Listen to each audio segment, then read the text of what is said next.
Sevgili yurtdoshlar, hammaga salom. Demak, 1-2 kun ichida bo'lib o'tgan ayrim yangiliklarga o'z qarashlarimni bildirmoqchiman. Birinchisi Davos masalasi. Davosda bilganingiz kabi dunyoning kuchli mamlakatlari yig'ilib, dunyoni qayta taqsimlash, dunyoni qanaqa qilib shakllantirish haqida gaplashib olishdi. Eng ko'zga tashlangan va tinimsiz olqishlar bilan qarshilangan chiqish Kanada bosh ministri Mark Carneyga tegishli edi. Mark Carney dunyoning hozirgi ahvolini rasmini chizib hammaga ko'rsatdi.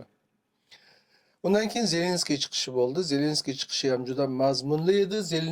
Zelenskiy Yevropani sustkashlikda aybladi. NATOni sustkashlikda aybladi. Va shu kabi bir qator chiqishlar bo'ldi. Ammo asosiy bizni diqqatimizni tortadigan joyi Trumpning taklifiga ko'ra u yerga Turk davlatlaridan, demak, prezidentimiz Mirziyoyev, Qozog'iston prezidenti To'qayev, Ozarbayjon prezidenti Aliyev qatnashdi. Ko'pchilik tarmoqlarda turli fikr bildiryapti. Ayniqsa bizning o'zbeklarda o'zini juda katta siyosatchi hisoblaydigan, bilimli hisoblaydigan dohiylar ko'p. Dohiylar hali 1 milliard masalasiga e'tibor qaratyapti, hali boshqa masalaga, xullas umumiy hisobda prezident Mirziyoyevning u yerda qatnashganini noto'g'ri qo'l qo'yganini noto'g'ri deyish darajasiga kelyapti. Faqat men masalaga boshqa tarafdan yondashmoqchiman. Avvalo, prezident Trump bitta tashkilot tuzdi. Bu nima? Tinchlik kengashi. Ko'p mamlakatlar taklif qilindi, Yevropaning kuchli mamlakatlari qatnashmasligini aytdi. Kanada bosh ministri Mark Carney avval qatnashmasligini aytgandan keyin Trump demak sizni chaqirgan da'vatimizni, chaqirig'imizni qaytib olamiz deb bitta tweet o'zini Truth Social kanalida yayınladi. Lekin u ancha kech edi. Ungacha Carney allaqachon o'zini fikrini aytgan edi. Xullas 16 mamlakat bilishimcha qo'l qo'ydi. Shular ichida demak O'zbekiston bor, Ozarbayjon bor, Qozog'iston va boshqa turk mamlakatlari taklif qilinganlari bor. Endi shu yerda fikr bildirish uchun ba'zi orqaga qaytishga to'g'ri keladi-da. O'zbekistonni, Qozog'istonni, Ozarbayjonni Trumpga bir qarzdorligi bor. Turkiyani ham. Qolaversa Turkmaniston, Qirg'iziston ham deylik, Tojikiston qarzdorligi bor. U qanaqa qarzdorlik? Trump Aliyev bilan Pashinyanni chaqirib, oldida qo'l qo'ydirib, Turkiyadan to bizgacha bo'lgan bir yo'lak ochib berdi. Mana shu Armanistonning chegarasida qolib ketgan qadim yerlarimizdan bir qismi o'sha yerda demak yo'lak o'tish kerak bo'lgan. Buni o'rislar ilgari juda puxta planlab bekitib qo'ygan. Ya'ni turk dunyosi bilan Turkiyani aloqasini kesish uchun. Hatto Ozarbayjonning Naxchivan degan o'sha oblasti ham shuning ichida qolib ketyapti. Tashqarisida qolib ketyapti. Trump shuni ochib berdi. Demak, Trumpga bir qarzdorligimiz bor. Endi tasavvur qiling, Amerika Qo'shma Shtatlarining prezidenti, mayli, fikringiz qanday bo'lishidan qat'iy nazar, salbiy yoki ijobiy, menda ham juda ijobiy deb bo'lmaydi fikrda. Amerika Qo'shma Shtatlarining prezidenti kelganda Mirziyoyevni yaxshi qarshiladi, Aliyevni yaxshi qarshiladi, To'qayev bilan yaxshi munosabatda bo'ldi va keyin taklif qildi.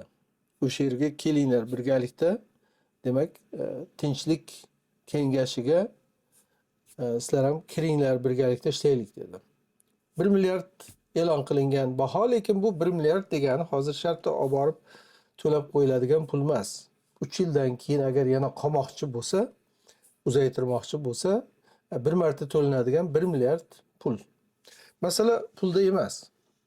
Masala bu yerda eng birinchi o'rinda, hatto e'tiborni ham ikkinchi o'ringa qo'yadigan bo'lsak, birinchi o'rinda Trump Turk dunyosi uchun bilibmi, bilmaymi juda katta yaxshilik qildi. Ya'ni bizni Turkiya bilan, NATO a'zosi bo'lgan Turkiya bilan birlashishimizga yo'l ochib berdi. Bu esa Rossiyaning ta'sirini Turkistonda, Markaziy Osiyo deysizmi, Turkiston deysizmi, Turkistonda, Markaziy Osiyoda demak Rossiyaning ta'sirini pasaytirishga xizmat qiladi. Va Rossiya bu eski o'zining o'sha yerda haligi do'q-po'pisa bilan muomala qiladigan siyosati oxiriga yetganini tushunib boryapti. Shu sababli chiqishlari bor. Solovyovu, boshqasiyu chiqib keyingi navbat Markaziy Osiyo, keyingi navbat Qozog'iston, O'zbekiston deganiga qaramang. Bularning qo'ldan kelmaydi, kuchi yetmaydi ortiq. Ortiq u kuchi yo'q. Agar Ukraina urushi bo'lmaganda edi, albatta kuchi bor edi. Lekin Ukraina urushi Ukraina Rossiyani tamomila holsizlantirdi. Ukraina Rossiyani tamomila kuchini qirqdi. Shu sababli hozir uni bizga hujum qiladigan kuchi yo'q. Uzoqdan raketa otishi mumkin, uchoqlarini yuborishi mumkin deylikda, masalan, urush bo'ladigan bo'lsa, lekin unga qarshi ham hozir O'zbekiston ham, Qozog'iston ham, Ozarbayjon ham orqasida bir qudrat his qilyapti. Amerika. Amerika bu qudrat bu. Bir qudrat his qilyapti va ikkinchi tomondan bu ishimizga keladigan, bizni kunimizga yaraydigan narsa shu. Birinchisi demak o'sha ochilgan yo'lak bo'lsa, ikkinchisi orqasida Amerika bor degan bir tasavvurning o'zi Rossiyani to'xtatib turadi. Ma'lum muddatgacha. Endi bilmadim, Trump qancha vaqt prezident bo'lib qoladi. Trumpning o'zining ham ahvoli yaxshi emas. Amerikada hozir tinimsiz, demak, Trumpga qarshi hamma shtatlarda namoyishlar bo'lyapti, chiqishlar bo'lyapti. Balki noyabrdagi o'rta saylovlarda yutqizsa, demak, respublikachilar, demokratlar agar kuchga keladigan bo'lsa, Kongress bilan Senatga, demak, Trumpga impichment e'lon qilinishi aniq. 2 oy o'tar yo o'tmas, yilda oxirigacha Trump impichmentini oladi. Va Trump ishdan olinadi. Shuning uchun Trumpning qancha qolishi hali ma'lum emas, lekin nima bo'lgan taqdirda ham hozirgi kunda, shu kungi siyosatda bizni prezidentlarning qilgan ishi to'g'ri deb o'ylayman. Aynan kelib qo'l qo'yishi. Mana shu orqasida shu qudrat borligini his qildirish uchun ham muhim. Buni muhim joyi shu.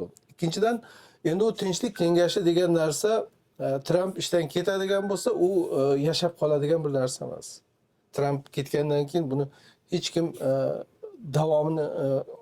davom ettirmaydi. Chunki Birlashgan Millatlar Tashkilotiga alternativ bo'la olmaydi, o'rnini bosadigan. Chunki bilasiz, Birlashgan Millatlar Tashkiloti degan bir nima juda katta mavqega ega, juda katta, uni 10 minglarcha ishlaydiganlari bor, yuzlarcha mamlakatda ofislari bor. Shu sababli Birlashgan Millatlar o'rniga o'tishi mutlaqo mumkin emas.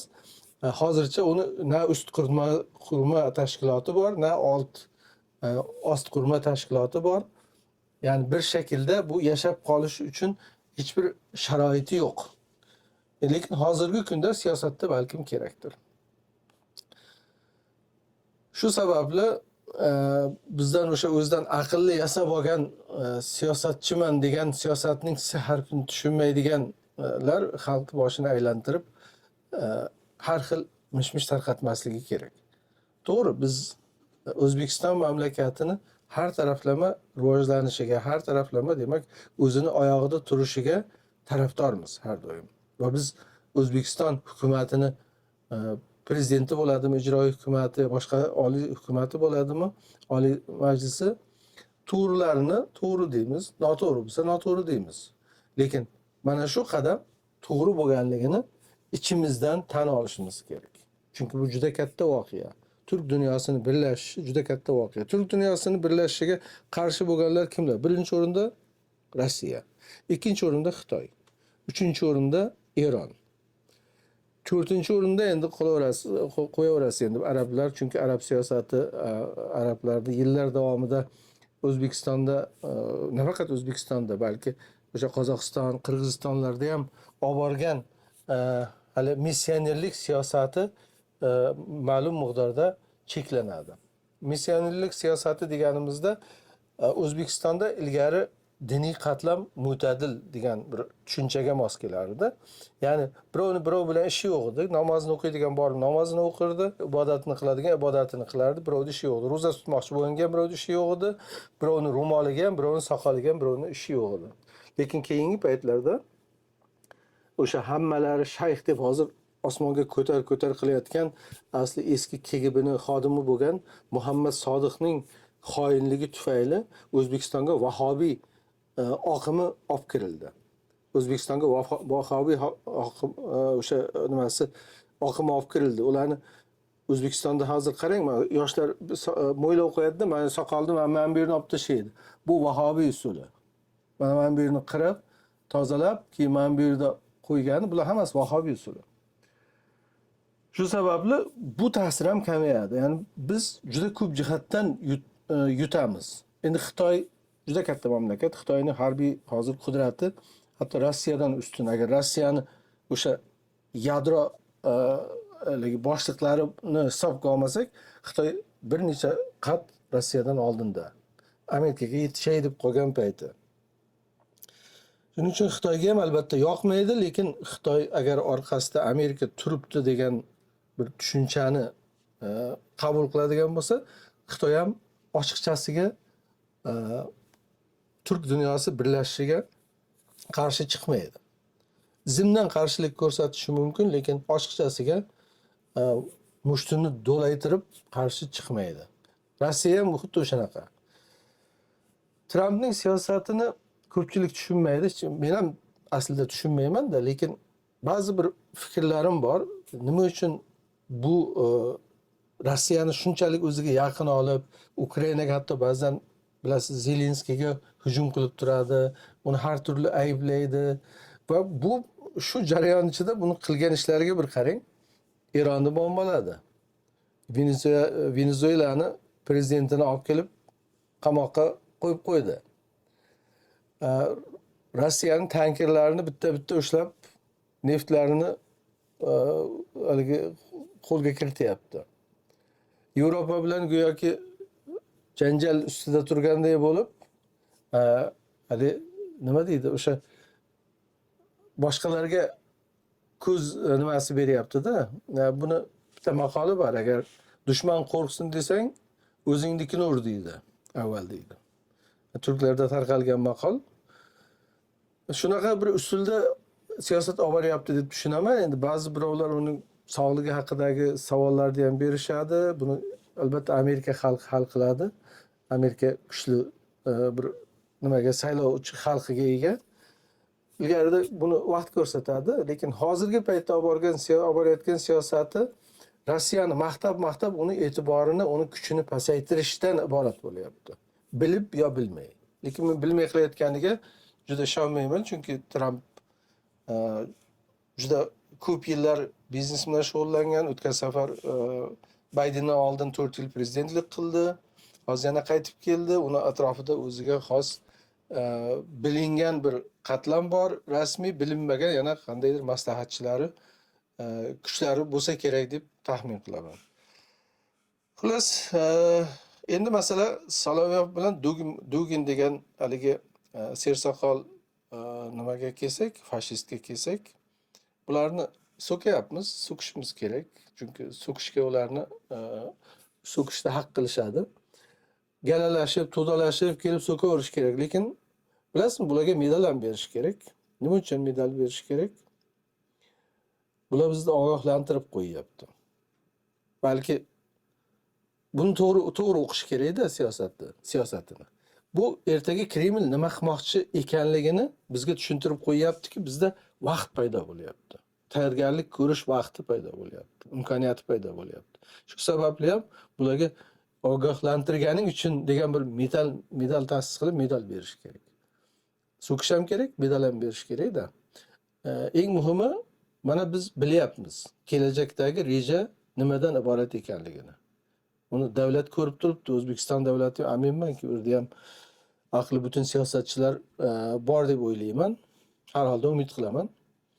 Ko'rib turishibdi. Demak, yaqin o'rtada agar Ukraina masalasi bosdi bo'ladigan bo'lsa, hozir bu butun fabrika zavodlarini ishlatdi. O'q-dori, qurol, raketa ishlab chiqaradigan hamma joyni ishlatdi. Endi juda katta texnologiyaga kuchi yetmaydi, chunki eski mana uchoqlarini, harbiy uchoqlarni ishlab chiqara olmaydi ortiq. U narsa tugadi. Juda ham kuchli haligi boshqa qurollar ham ishlab chiqara olmaydi, lekin ishlab chiqargan qurollari ham hozircha bizga hujum qilishga yetarli. Ya'ni bu zavodlar to'xtamay ishlab turgandan keyin hali urush mashinasi ishga tushdi. Bu haligi katta mexanizm bor-ku, sekin aylanib, o'sha aylanyapti.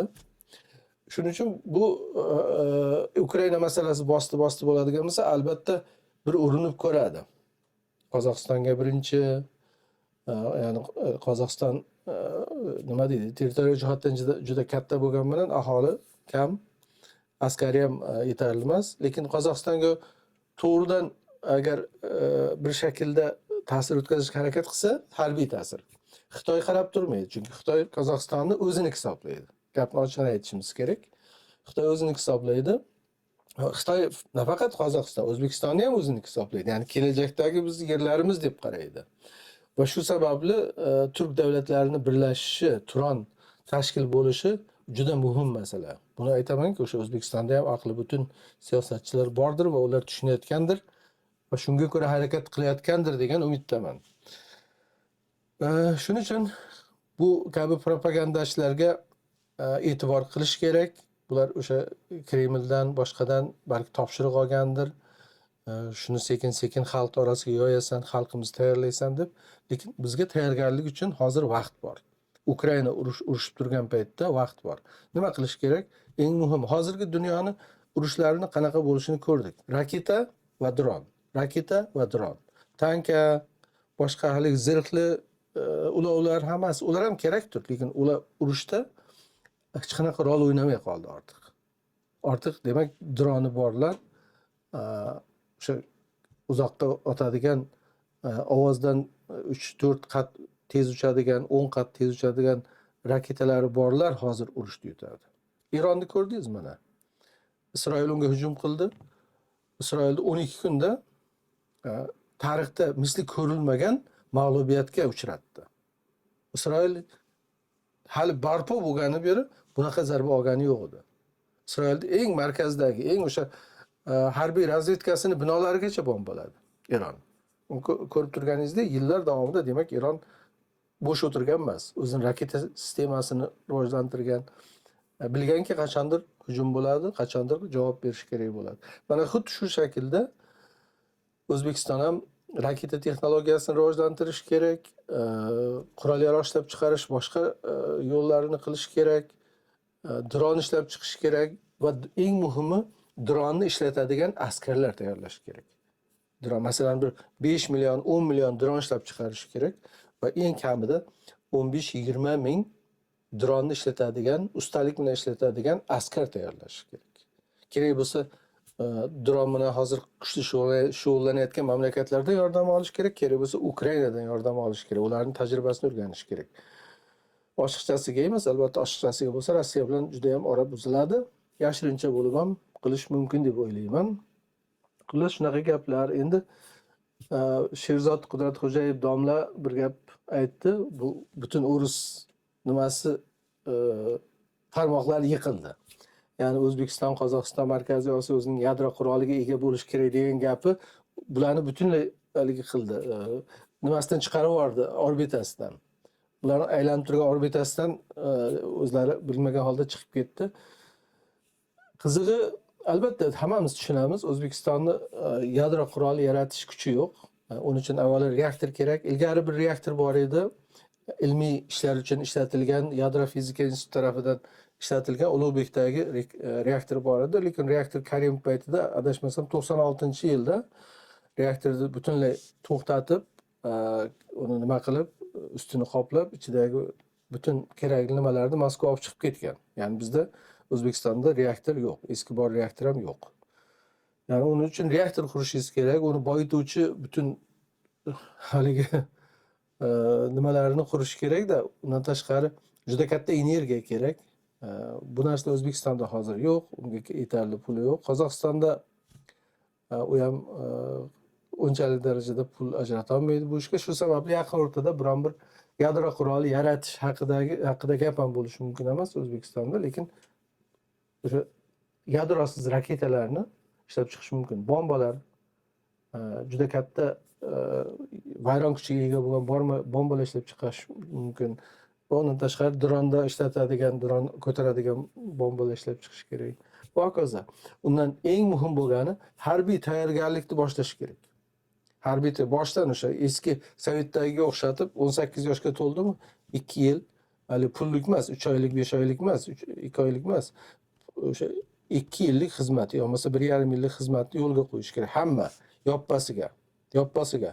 Avvalo o'g'il bolalar kerak bo'lsa o'sha qizlar ham xohish bo'yicha albatta majburiy emas, lekin o'g'il bolalarga majburiy bo'lishi kerak.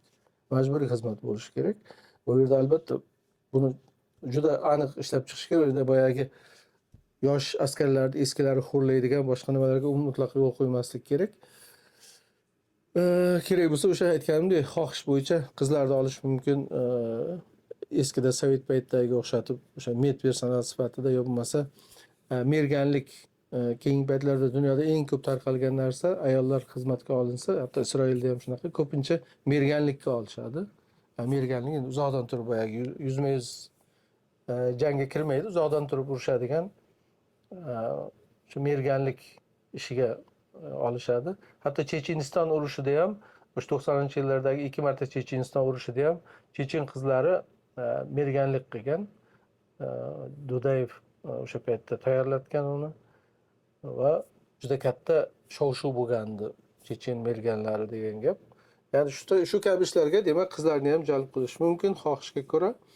Umuman askar kuchini ko'paytirish kerak. Hozirgi 70 ming yoki 110 ming bilan yetarli emas. Biron bir mamlakatga birov bir bostirib kelganda qarshi chiqa oladigan, demak, avvalo aktiv askarlar soni eng kamida 250 ming, 300 ming. Bundan tashqari chaqirganda labbay deb keladigan yana bir 300 ming odam tayyor turishi kerak. Mana shunda demak mamlakatni qurish mumkin. Endi nimada janub tomonda Tolib nimasi ham bor, faktori ham bor. Chunki toliblar hozir Moskva bilan juda yaqinlashib qoldi. Moskva toliblarni ishlatishi mumkin bizga qarshi. O'zi to'g'ridan hujum qilmasa, toliblar bilan bir joyda urush boshlatib qo'yishi mumkin. Lekin toliblar bilan urush boshlagan taqdirda toliblar mutlaqo yengiladi. Chunki bu yerda Afg'onistonda bizda demak 8 million, 10 million atrofida o'zbeklar bor. Ular bilan tez orada ishbirligi qilish mumkin, tez orada ularga qurol yetkazib berish mumkin va birgalikda tolibga qarshi urushish mumkin. Buni hukumat harbiy nimalar ko'zdan qochirmasligi kerak. U bizning millatdoshlarimiz qachon bo'lsa, biz agar keragi bo'lgan paytda ularni qo'llasak, ular ham bizni qo'llaydi. Xullas, mana shunaqa qisqacha fikrlarim shu edi. Aslida gapiradigan gap juda ham ko'p. Endi vaqtingizni olish istamayman. O'zimni dunyoning eng aqlli siyosiy sharhlovchisi deb ko'rsatayotganim yo'q. Shunchaki shaxsiy fikrlarimni, shaxsiy qarashlarimni aytib o'tdim. Ma'qul topganingizni qabul qilasiz, ma'qul topmaganingiz mana shu o'rtada qoladi. Rahmat, omon bo'linglar.